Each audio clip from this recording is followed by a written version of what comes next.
Love of a different kind is buzzing in the air on a rural property near Otaki, north of Wellington.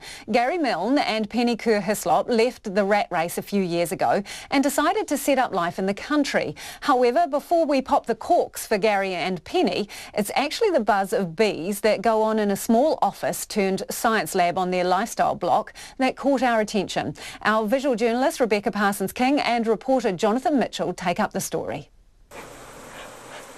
The sound of thousands of bees fills the air at Penny and Gary's rural retreat just off State Highway 1, a few kilometres north of Otaki.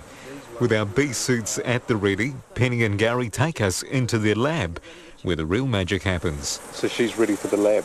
She's ready for the lab. Yeah. It's there where in a small covered hatch we see male drone bees flying around. Penny carefully picks one up and extracts the semen, while at the same time the bee dies and it's put in the bin. Its work is done. She takes the small blob and stores it away.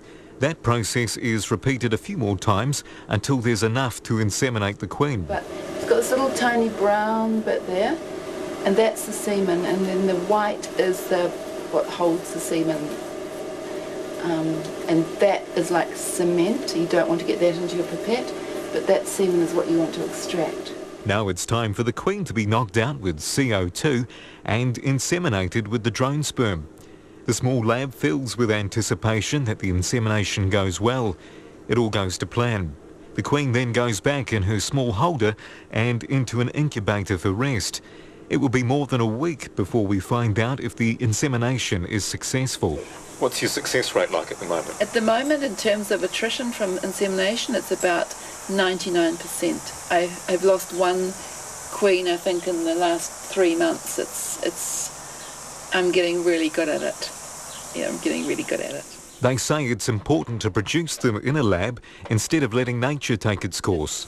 Choosing the good laying stock.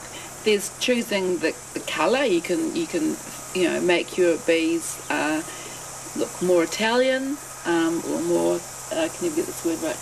Carniolan, and we specialise in Italians, so we like to choose a nice yellow, golden coloured drone to inseminate with.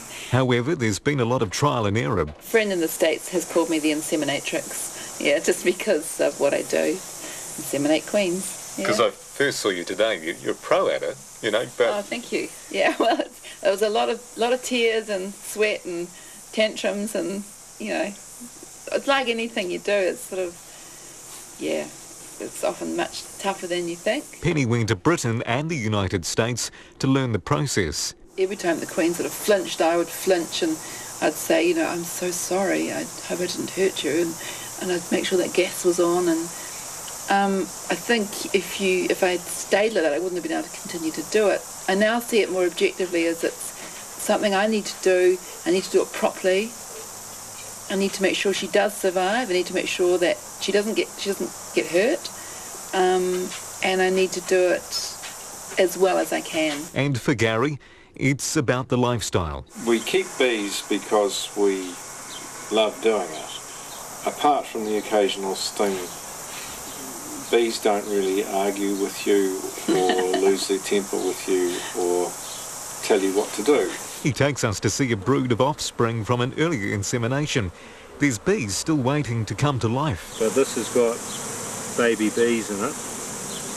So you can see... all those orange dots. Each one of these is a baby bee. So there she is there. So you can see she's got a number on her, number 4. She'll lay for 2 years.